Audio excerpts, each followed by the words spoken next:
여러분 안녕하십니까? 수요일부터 짧은 기간이었지만은 여러분과 함께 말씀을 나눌 수 있는 기회와 특권을 가져서 기쁘게 생각합니다. 오늘 이제 제가 한 7, 8년 동안 외부로 거의 제 교회만 돌보고 외부 강사로 거의 나가지를 않았습니다. 이제 정식으로 사경회라는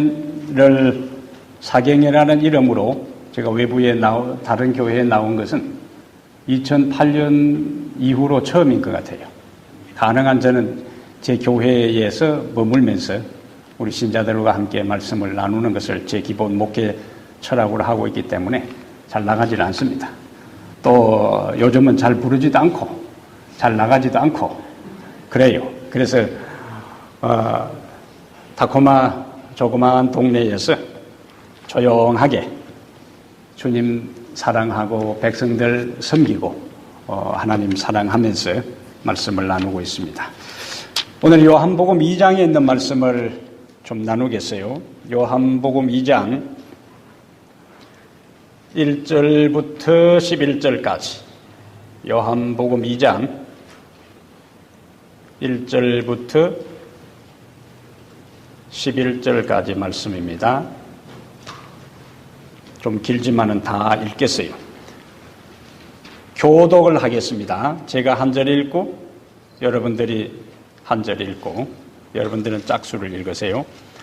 사흘째 되던 날 갈릴리 가나에 혼례가 있어 예수의 어머니도 거기 계시고 같이 큰 소리 읽으세요. 포도주가 떨어진지라 예수의 어머니가 예수에게 이르되 저들에게 포도주가 없다 하니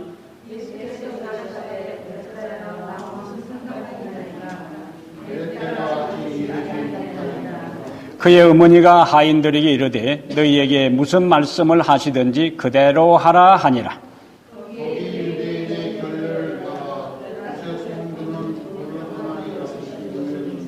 예수께서 그들에게 이르시되 항아리에 물을 채우라 하신즉 아귀까지 채우니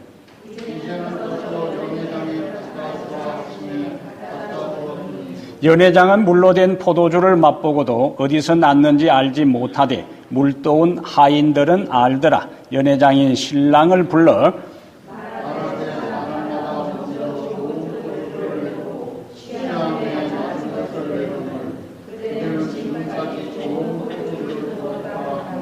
예수께서 이 첫 표적을 갈릴리 가나에서 행하여 그의 영광을 나타내심에 제자들이 그를 믿으니라. 아멘.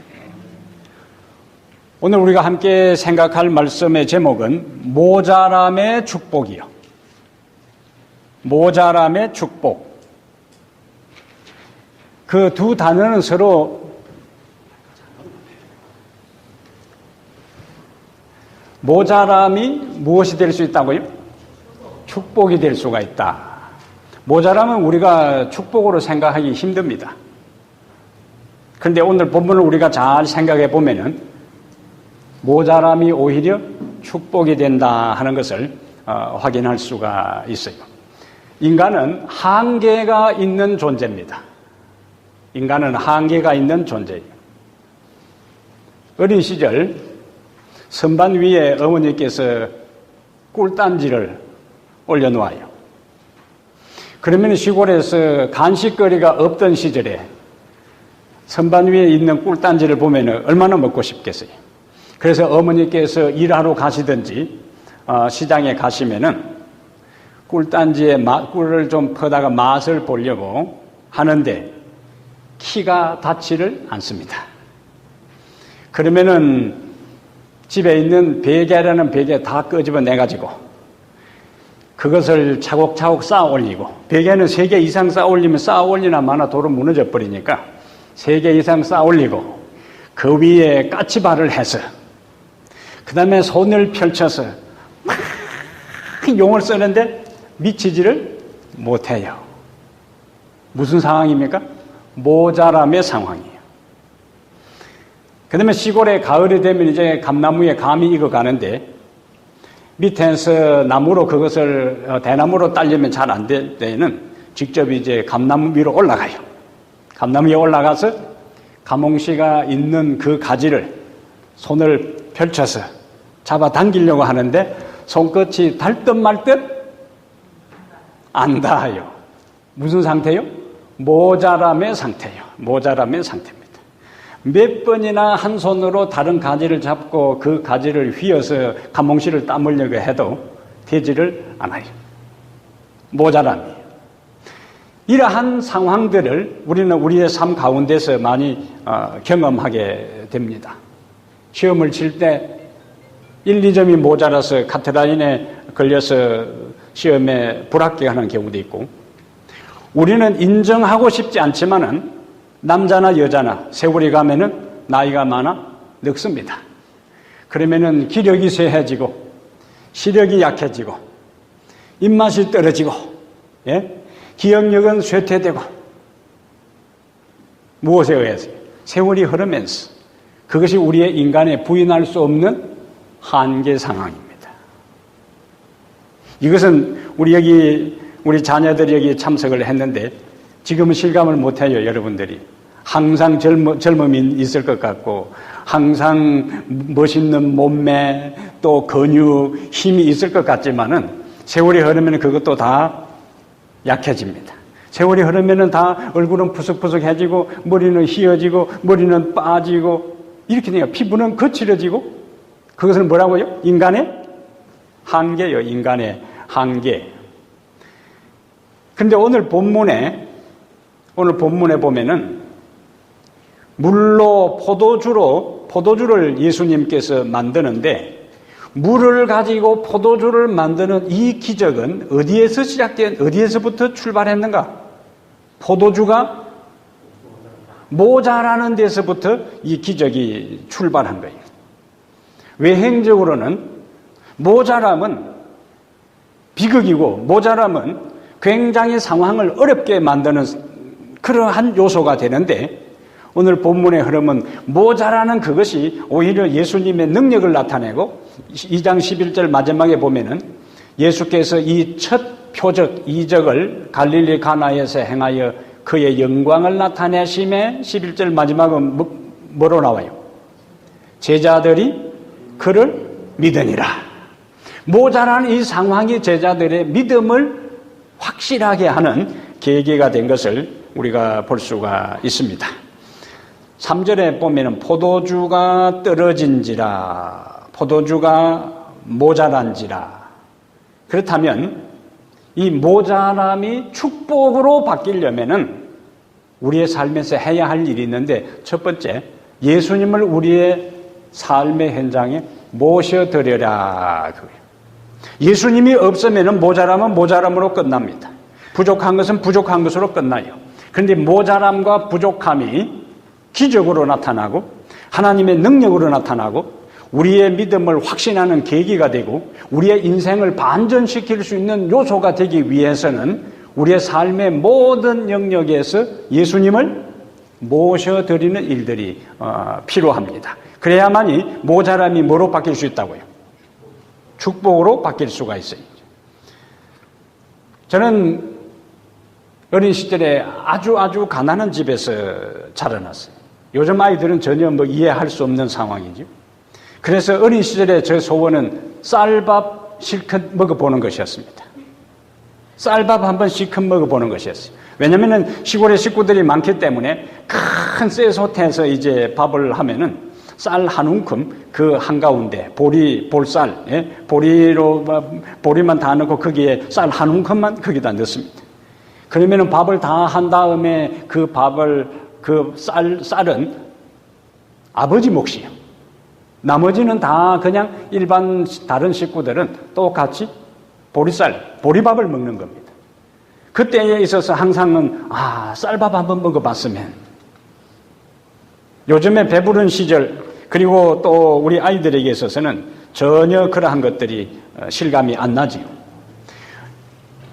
우리 여러분들이 이민 와서 낯선 곳에 와서 낯선 사회에 낯선 언어 가운데 새로운 지역에 와서 이곳에 정착을 하고 뿌리를 내리고 안정된 삶을 살기 위해서는 다른 사람보다 더 열심히 일해야 되고 다른 사람보다 더 일찍 일어나야 되고 다른 사람보다 더 부지런해야 되는 거죠. 왜? 모자라니까. 예? 모자라니까. 언어도 모자라고 돈도 모자라고 모든 것이 갖추어지지 않고 모자라기 때문에 다른 사람보다 더 열심히 힘들게 우리의 삶을 살아왔습니다. 그것이 어느 지역이나 우리 이민자들의 애달픈 삶이에요. 사회는 실력이 모자라고 경험이 모자란 사람, 외모가 모자란 사람을 잘 써주질 않습니다. 제가 캐나다 처음 2003년에 갔는데 자동차를 구입하고 보험에 들려고 하니까 아무도 어느 회사도 보험에 넣어주지를 않아요. 보험 경력이 없다고. 그래서 특수보험을 들었습니다. 일반 다른 사람보다 곱수로 내고 한 달에 400불 이상씩 냈어요. 여기 오니까 자동차 보험이 아주 쌉니다. 캐나다보다. 여기보다 캐나다는 2배 이상 비싸요. 2배 이상 비싼 데다가 보험 경력이 없다고 한국에서 그것은 쳐주지도 않고 2배로 특수보험에 들었어요. 모자람이에요. 모자람. 그 모자람은 하나님이 관여하지 아니하면 모자람은 우리의 삶에 굉장히 마이너스로 작용하지만은 오늘 본문은 하나님이 예수님을 통해서 역사함으로 큰 기적을 이루게 되는 겁니다. 우리가 물질이 모자랄 때에 뭘 느끼는가? 절제의 필요성을 느끼게 돼요. 우리가 능력이 모자란다고 느낄 때에 하나님의 능력을 구하게 됩니다. 우리가 시간이 모자랄 때에 우리의 삶의 유한함을 깨닫습니다. 우리의 건강이 모자랄 때에는 몸 관리가 얼마나 건강이 중요한지를 깨닫게 돼요. 외모가 모자란다. 다른 사람과 비교해서 못생겼다. 그걸 볼 때마다 마음이 아프다. 부담스럽다. 그때에 우리가 생각할 수 있는 것은 하나님은 사람은 외모를 보거니와 우리 하나님은 뭘 보신다고요? 중심을 보신다는 말로 위로를 받을 수가 있습니다. 그래서 잘생기고 잘나가고 똑똑한 사람은 그렇게 하나님을 찾을 필요도 없어요. 하나님을 의지할 필요도 없습니다. 하나님의 목말라 할 필요도 없어요. 그러나 내가 한계가 있고 내가 부족하고 내가 여러 가지가 갖추어지지 않았다는 것을 알 때에 우리는 모든 것을 해결해 주실 수 있는 누구를 찾을 수 있다고요? 하나님을 더 찾을 수가 있습니다. 더 찾을 수가 있어요. 그래서 어떤 사람은 머리가 나쁜 것 때문에 속상해하는 사람도 있고 외모가 마음에 들지 않아서 자신감을 잃는 사람도 있고 좋은 부모, 부잣집에서 태어나지 않은 것에 대해서 원망하는 사람들도 있고 자신의 신체적 결함 때문에 열등감을 느끼고 있는 사람들도 있습니다. 그러나 그 모든 것 때문에 우리는 더 하나님을 찾게 되는 거예요. 하나님께 기도하게 됩니다.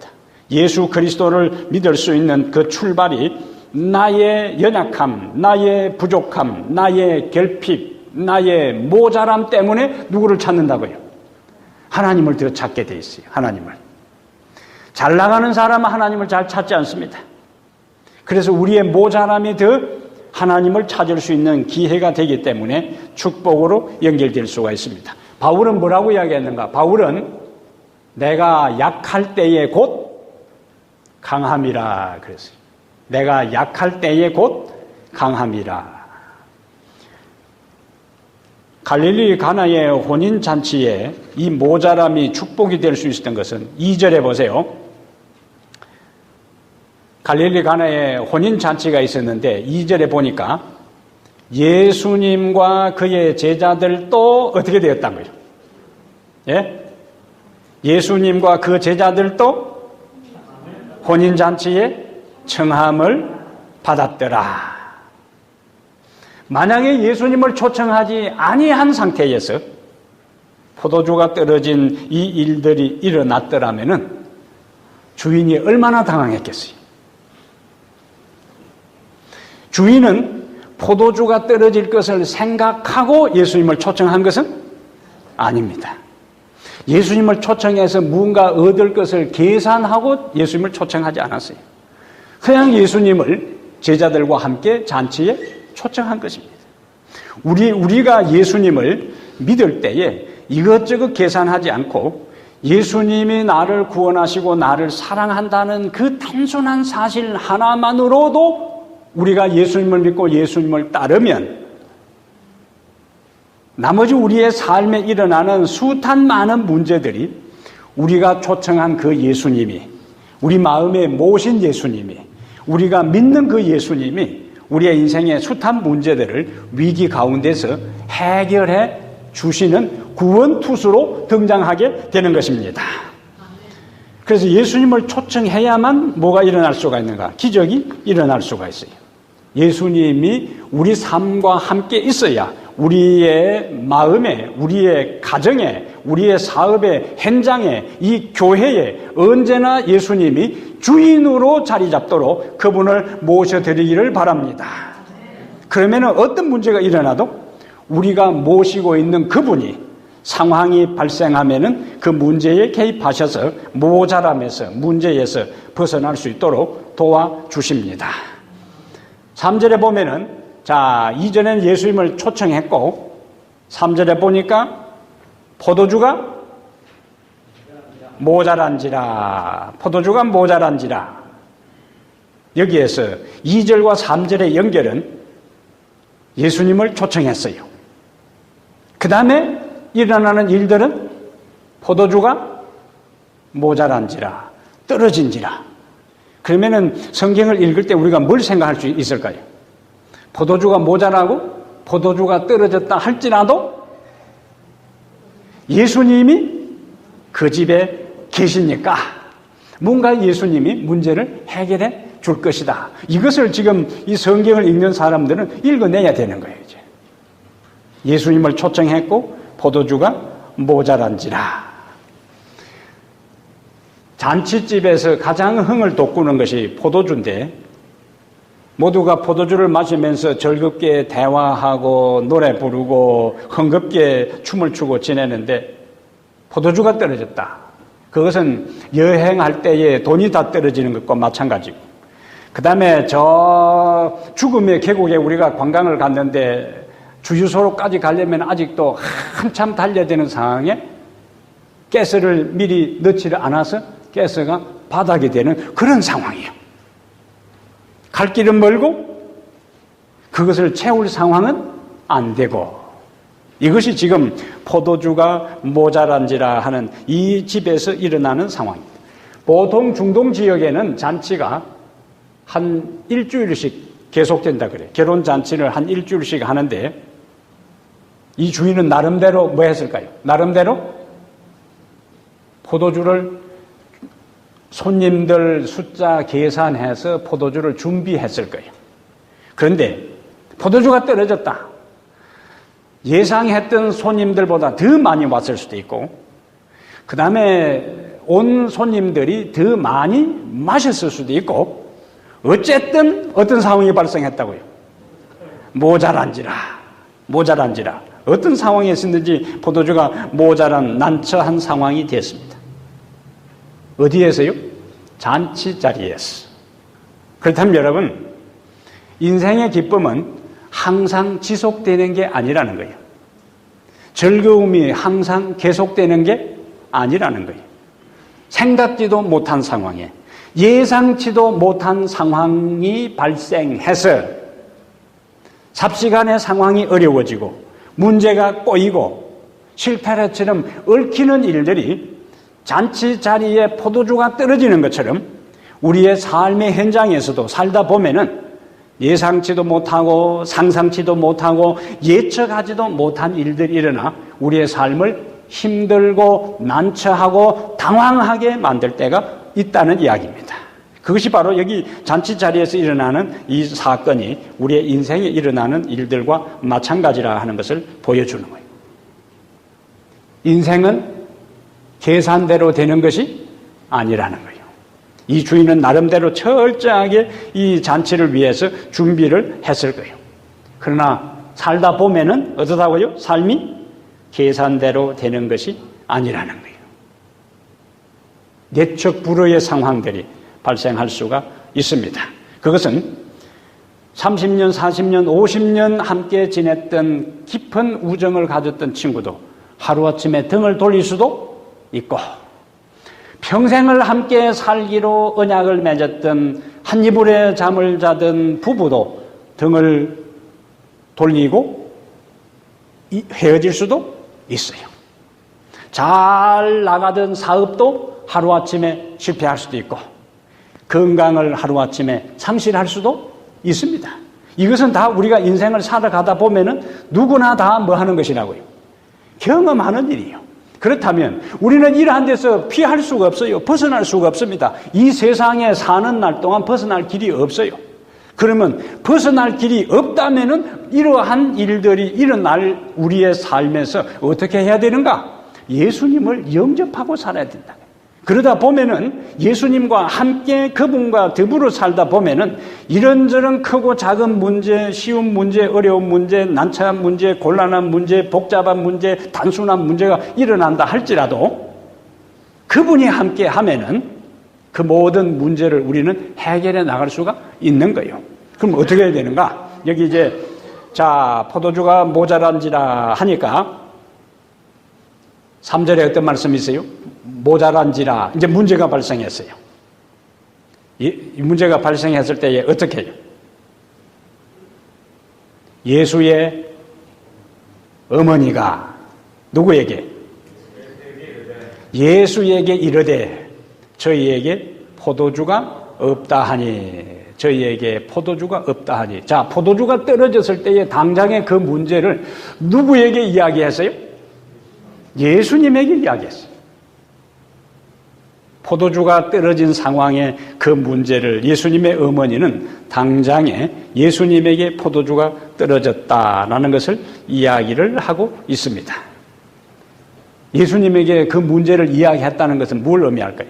예수님의 어머니가 판단할 때에 포도주가 떨어진 이 상황을 예수님에게 이야기하면 예수님은 뭐 하실 수 있다?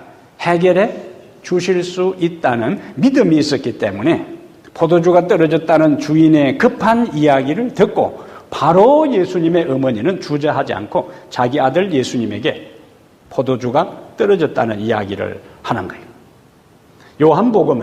요한복음의 흐름들은 예수님은 우리의 모자람을 채워주시는 분이고 예수님은 우리의 부족한 문제, 어려운 문제를 해결해 주시는 분이라는 사실이 나오는데 요한복음 4장에 수가성 우물가에 여인이 등장합니다. 그는 남편을 몇 명이나 가졌어요? 5명이. 그리고 지금 있는 남편도 자기 본래 남편이 아니라 만족이 없어요. 행복이 없습니다. 그런데 예수님은 그 채워지지 않는 허전함, 그분이 난 12시에 우물에 물을 길러 나왔다는 것은 육체적인 목마름에 대한 상징뿐만 아니라 실제적으로 그 삶에 채워지지 않는 것을 무언가 채우려고 목말라 갈증 속에 있다는 것을 보여주는 거예요. 그런데 그 시점에 누구를 만나요? 예수님을 만납니다.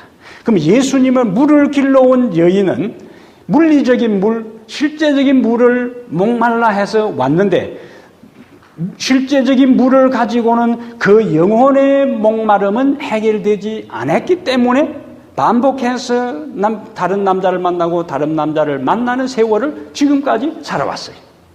예수님께서 그 여인에게 목마름을 해결해 주었습니다. 그것이 단적으로 어디에 나타나는가?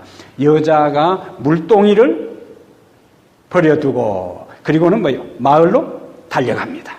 물동이를 버려뒀다는 이야기는 더 이상 내 인생의 목마름을 세상적인 그런 방법으로 채우지 않겠다는 거예요. 채우지 않아도 된다는 거예요. 누구를 통해서? 우리 마음 속에서, 우리 배 속에서 흘러넘치는 영혼의 생수, 하나님의 행복의 생수가 흘러넘치기 때문에 그것 더 이상 필요 없다는 거예요. 그것이 무엇으로 나타나는 거예요? 물동이를 버려두고 마을로 달려갑니다. 예수님은 우리의 모자람을, 우리의 목마름을, 우리의 부족함을 뭐 하시는 분이다? 채워주시는 분이시다. 믿으시면 아멘. 6장에 가면은, 요한복음 6장에 가면은 남자만 해도 5천 명이 넘는데 어떤 문제가 생겨요? 먹을 것이 없어요. 떡 5개와 물고기 2마리 모자란 상태예요. 5천 명, 남자만 해도 5천 명을 먹이기에는 떡 5개와 물고기 2마리는 무슨 상태라고요? 모자란 상태예요. 그러나 예수님은 모자란 상태를, 이 예수님의 어머니는 포도주가 떨어진 것을 예수님에게 도움을 요청했던 것처럼 제자들은 물고기 떡 5개와 물고기 2마리를 가지고 그것을 누구에게 가져왔는가? 예수님께로 가져왔어요. 어떤 작은 것이라도, 어떤 보잘것없는 것이라도, 어떤 결핍된 것이라도 예수님에게 가져오면은 예수님은 그것을 바꾸실 수 있는 분입니다. 바꾸실 수 있는 분이에요. 그래서 떡 5개와 물고기 2마리로 할지라도 예수님에게 가져오면은 5천 명 전체를 먹이는 데는 부족하고 모자란다 할지라도 예수님은 그것을 풍족하게 만들어주는데, 요한복음 6장에 가보겠어요. 얼마만큼 풍족하게 모자란 상황을 바꾸어 주셨는가. 요한복음 6장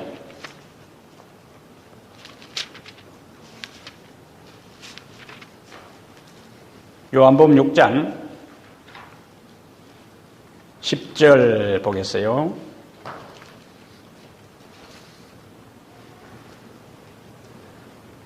예수께서 이르시되 이 사람들로 앉게 하라 하시니, 모자란 것을, 여기 9절에 여기에 한 아이가 있어 보리떡 5개와 물고기 2마리를 가지고 있나이다. 그러나 이것이 이 많은 사람에게 얼마나 되겠사옵나이까? 제자들의 생각은 뭡니까? 물고기 5마리와 떡 5개 물고기 2마리 가지고는 모자란다 그거예요. 그런데 예수님은 그들을 다 사람들로 앉게 하고, 그 앉은 사람들이 10절에 보니까 5천 명쯤 되더라. 근데 11절 보세요. 예수께서 떡을 가져 축사하신 후에 앉아있는 자들에게 나눠주시고 물고기도 그렇게 그들의 무엇대로? 원대로가 무슨 말이죠? 그들이 원하는 대로 다 나눠준 거예요. 5천 명 되니까 모자라, 안 돼요. 저기 나눠 먹을 사람들이 많기 때문에 반쪽알이 조금만 그냥 이까심만 하세요. 그렇게 할 수 있는데, 제자들 생각에는 모자라기 때문에 예수님이 그것을 만들어 간다 할지라도 모자라니까 다 나눠줄 수가 없어요. 그런데 성경은 원대로 주시고, 그것으로 끝나지 않고 12절 보죠. 12절에 그들이 배부른 후에 예수께서 제자들에게 이르시되, 뭐가 나와요? 남은 조각을 거두고 버리는 것이 없게 하라 하심으로 이에 거두니 보리떡 5개로 먹고 남은 조각이 12바구니에 찼더라. 원래는 어떤 상태에서 출발했는데요? 모자란 상태에서 출발했는데 원대로 다 주고 배불리 먹고 그것으로 끝난 것이 아니고 12바구니 밑바닥도 아니고 12바구니에 가득 찼더라. 이렇게 만드신 예수님이 바로 우리의 예수님인 것을 인해 감사하게 되기를 바랍니다. 예? 성경의 구절 한 구절 한 단어 한 단어가 얼마나 우리에게 감동이 되는지 몰라요. 그래서 우리가 우리의 삶에 이것이 부족하구나, 모자라구나 할 때는 무조건 우리는 그것을, 모자란 그것을 예수님께로 가지고 가는 것입니다. 예수님께로. 그리고 도움을 구하는 거예요. 시편 81편 10절에는 나는 너를 애굽 땅에서 인도해낸 하나님이라 그렇게 말씀하시면서 내 입을 넓게 열라 내가 채우리라 그랬어요. 내 입을 넓게 열라 내가 뭐 하겠다고? 채우리라. 구하지 않는 사람에게 예수님께서 일방적으로 제공해 주지 않습니다. 구하는 사람에게 예수님은 반드시 주셔요. 문을 두드리면 열릴 것이고 찾으면 찾을 것이고 구하는 자는 얻게 될 것이고, 그래서 찾고 구하고 두드리면 하나님께서 반드시 책임지시고 우리의 부족한 것을 채워주시고, 그것도 간단간단하게 채워주시는 것이 아니라 가득 채우고, 누가복음 6장에는 흔들어 넘치도록 채워주실 것이다. 그분은 풍성하신 분이에요. 그분은 넉넉하신 분이에요. 그분은 여유로운 분이에요. 그분은 풍요로운 분입니다. 그래서 우리의 부족한 것, 모자람으로 인해서 절대로 염려할 것이 없다. 절대로 염려할 것이 없다. 무조건 그것은 가지고 누구에게로? 예수님께로 가지고 가라. 빌립보 4장 19절에 나의 하나님이 그리스도 예수 안에서 영광 가운데 그 풍성한 대로 너희 모든 쓸 것을 채우시리라. 나의 하나님이 영광 가운데, 그 다음에요, 그 풍성한 대로 너희 모든 쓸 것을 뭐 하신다? 채우시리라. 풍성한 대로 너희 모든 쓸 것을 채우시리라. 그래서 우리는 어떤 문제든지 모자람을 그분에게 가지고 갈 수가 있어요. 그 다음에 기적을 경험하려면은 요한복음 2장 5절부터 보면은 그의 어머니가 이제 하인들을 부릅니다. 그 다음에 하신 말씀이 중요해요. 하인들에게 이르되 너희에게 뭐라고 했어요? 너희에게 무슨 말씀을 하시든지 그 다음에 그대로 하라. 무슨 말씀을 하시든지 그대로 하라. 예수님이 하신 말씀이 상식적으로 이해되지 않을 수도 있어요. 예수님이 하인들에게 명령하는 것이 그들의 경험하고 안 맞을 수도 있습니다. 그러면 밖에 나가서 해놓고 밖에 나가서 그냥 허지부지 안 따를 수도 있어요. 그러니까 예수님의 어머니는 하인들에게 딱 이야기를 해요. 무슨 말씀을 하시든지 그대로 하라. 자, 6절.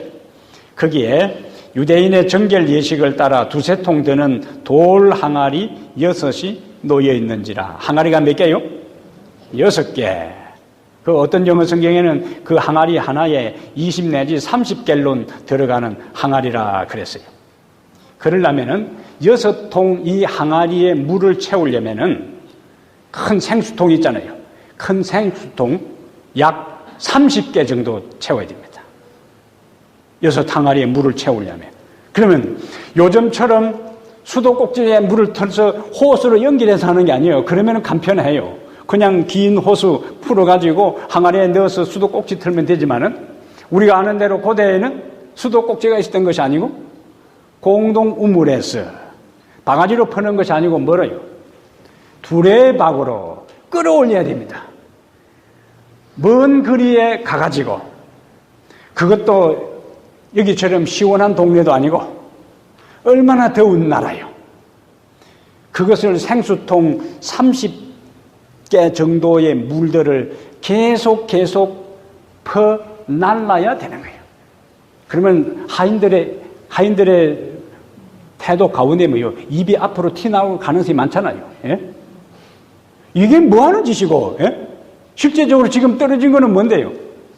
물이 떨어진 게 아니고 포도주가 떨어졌는데, 포도주 떨어졌는데 지금 이것을 해결하는 방법이 그 땡볕에 가서 이거 다 채우라. 그런데 예수님의 어머니의 명령이 그가 너희들에게 무엇을 명하든지 그대로 하라니까 하는 겁니다. 여기에서 하나님의 길과 인간의 생각들이 결정적인 차이가 나타나는 거예요. 이제.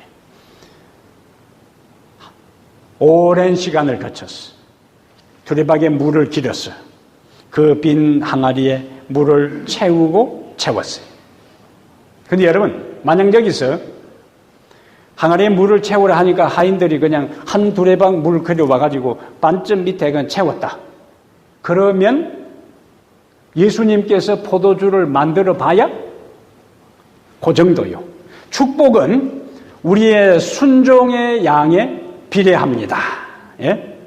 하나님께서 우리의 모자람을 채워주실 때에 그 하나님의 축복은 순종의 양에 비례한다. 순종의 양에 비례한다. 그리고 하나님은 일방적으로 기적을 행하지 않습니다. 예수님께서 능력으로 빈 항아리에 물을 채우실 수가 있어요? 있어요. 예수님은 얼마든지 그 빈 항아리에 물을 채울 수가 있습니다. 그런데 예수님은 본인의 능력으로 물을 채우지 않고 하인들에게 뭐 하라고? 물을 채우라고 말씀하셨어요. 하나님의 기적이 나타나는 데는 하나님은 일방적으로 자기의 능력을 행하지 않고 연약한 인간이 믿음으로 순종하는 것을 통해서 하나님은 기적을 이루시는 분입니다. 예? 인간과 하나님 사이의 협력이요. 인간과 하나님 사이의 연합입니다. 인간과 하나님 사이의 코워크요. 공동적으로 함께 힘을 맞추어서 하나님은 일을 이루어 나가는 거예요. 여리고성을 하나님께서 일방적으로 무너뜨릴 수 있습니까? 무너뜨릴 수 있어요. 일방적으로 하나님께서 여리고성을 붕괴시킬 수가 있어요. 그런데 뭐 하라고요? 하루 한 바퀴씩 돌으라고. 마지막 7째 날은 7바퀴 돌으라고요. 돌다가 보니까 그들이 얼마나 돌겠어요? 아무도 뭐 알아듣지를 못하네. 알아들었어요. 하루 한 바퀴씩 돌고 7일 때는 7바퀴 돌 때는 너도 나도 뭐라고 이야기하겠어요? 이야, 돌다가 돌아버리겠네. 이거 아니요. 하나님께서 그런 인간의 마음을 다 아시고 너희들 뺑뺑 돌 때에 뭐 하지 말라고? 아무 말 하지 말고 입 딱 다물어라 그렇게 한 거예요. 예? 안 그랬으면 사람들이 이게 뭐냐 화끈하게 한번 붙든지 예? 맞아 죽든지 우리가 싸우든지 뭐 판이 나야지. 하루 한 바퀴씩 돌고 집에 돌아오고 한 바퀴씩 돌고 집에 돌아오고 돌다가 돌 뻔한 거예요. 그러한 인간의 마음을 아시고 뭐하라? 입 다물으라 그래요. 입 다물으라. 예수님께서 너희에게 무슨 명령을 하든지 그대로 행하라. 하나님이 돌으라고 말씀하셨으면 돌으라고 한 이유가 있을 것이다. 우선 돌 때는 이해가 되지 않아도 하나님은 반드시 목적이 있을 걸 생각하고 돌으라면 도는 거예요. 예? 마지막 번째는 7번 돌으라면 7번 도는 거야. 결정적으로 하나님께서 마지막에 소리치라 하는 순간에 여리고성이 붕괴되었어요. 그러므로 여러분, 우리의 삶에 성경에 하나님께서 기록한 말씀들이 우리의 상식과 우리의 경험과 우리의 이성과 우리의 합리성으로 이해되지 않아도 하나님이 하라고 말씀하셨으면은 yes sir 이렇게 대답하게 되기를 바랍니다. 예? 그러면은 기적이 일어나는 거예요. 이스라엘 백성들이 하루 한 바퀴씩 돌아야 하는데 6일 돌다가 아이 그만두자. 다리 아파서 안 되겠다. 이래가지고 뭐 판 나나 그만두자. 그만뒀으면 그만두 끝나는 거예요. 그러나 끝까지 순종했을 때 그들은 기적을 경험할 수가 있었습니다. 이스라엘 백성들을 홍해를 가를 때에, 홍해를 통과할 때에 하나님께서 그들을 아라비안 나이트에 오는 것처럼 마법의 양탄자를 태워가지고 그들을 쫙 옮길 수도 있어요.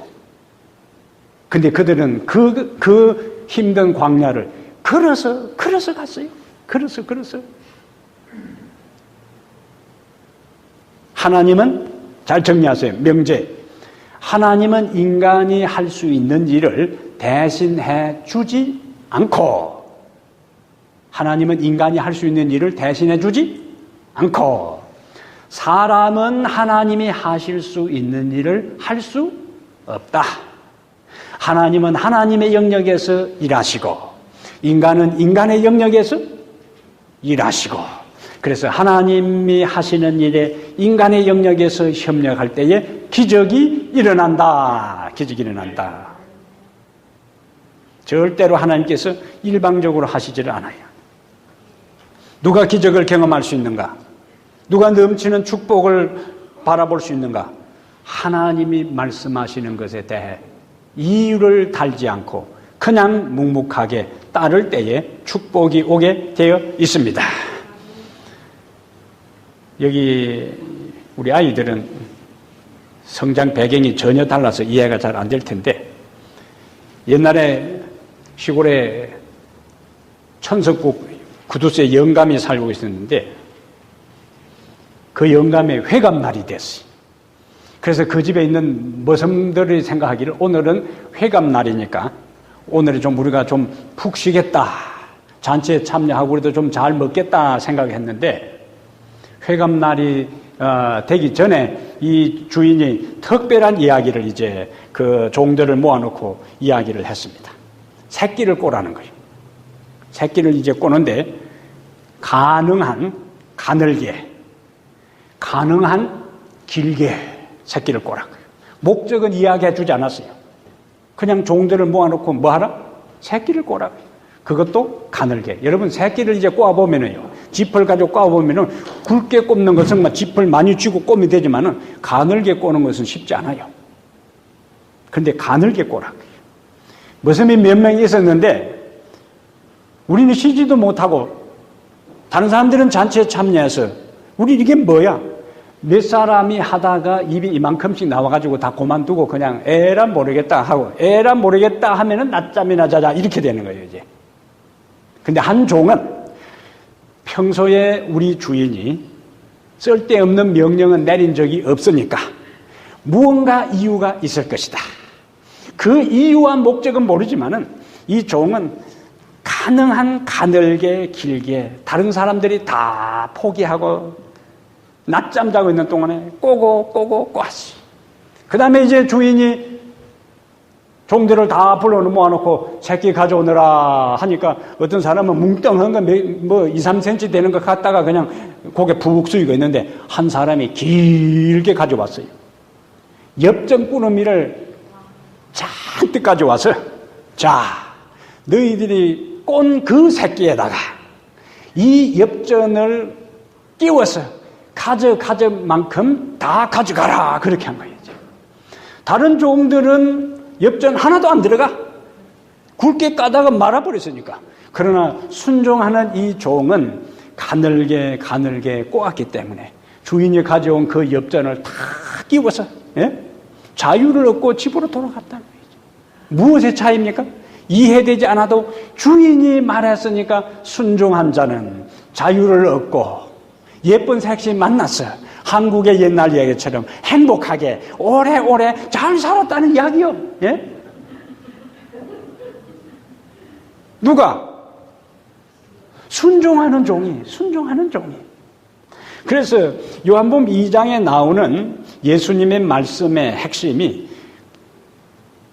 무슨 이야기를 하든지 간에 순종하라고 했을 때 7절에 보면은 요한복음 2장 7절 예수께서 그들에게 이르시되 항아리에 물을 채우라 하신 즉 어디까지 채웠다고요?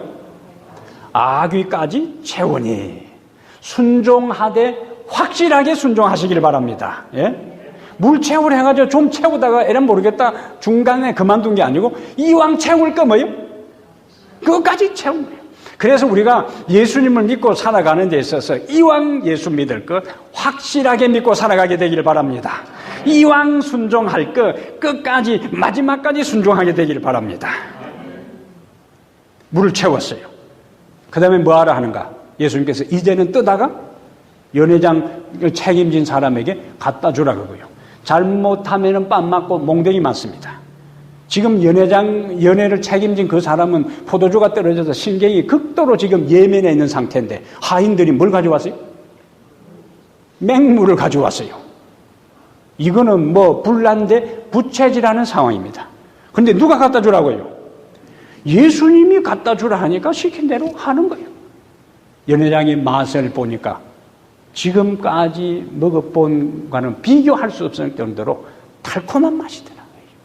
하나님의 말씀, 예수님의 말씀에 무조건 순종하면 하나님께서는 우리의 예상과 우리의 경험을 뛰어넘어서 말할 수 없는 축복을 안겨주신다는 사실을 확신하게 되기를 바랍니다.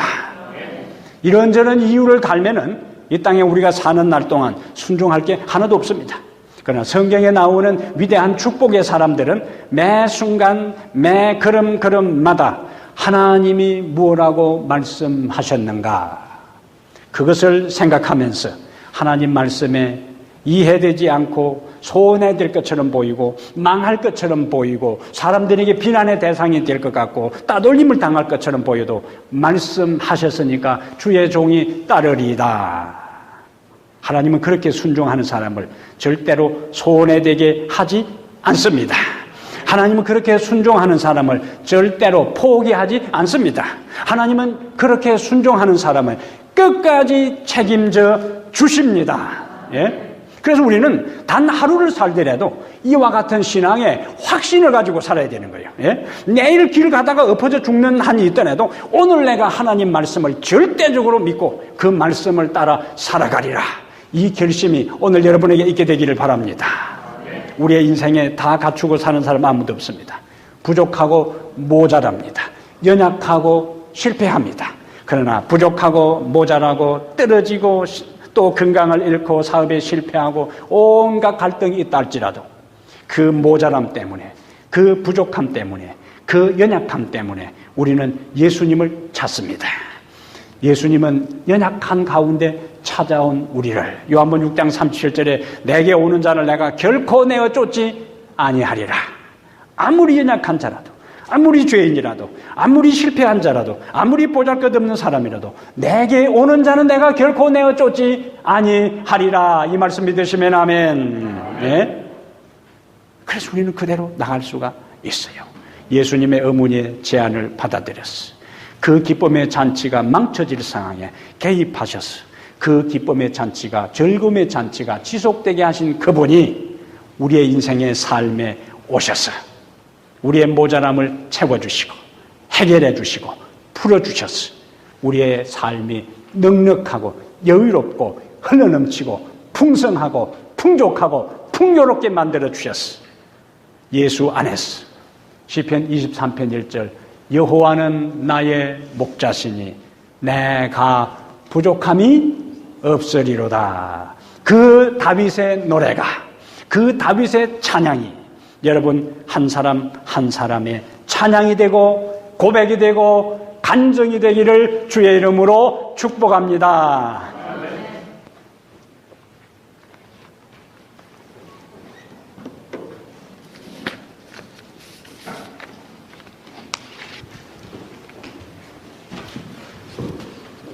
감사합니다. 지금 이 시간 우리 함께 주님 앞에 감사 선물을 드리는 시간입니다. 다른 마음의 여러분 앞에 선물하는 시간 갖겠습니다. 목사님 나오시고요.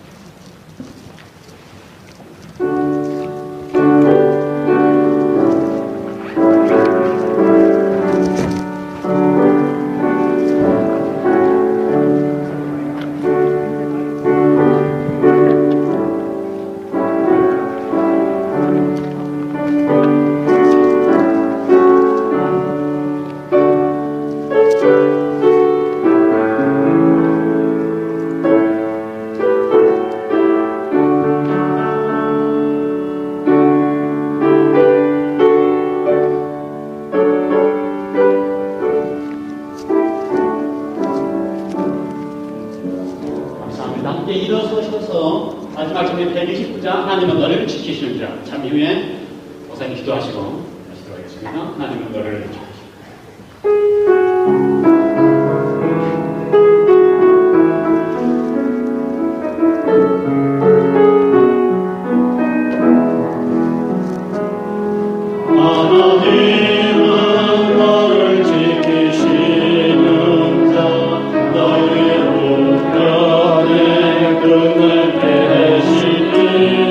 낮에 해와 밤에 달고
하나님 우리 아버지,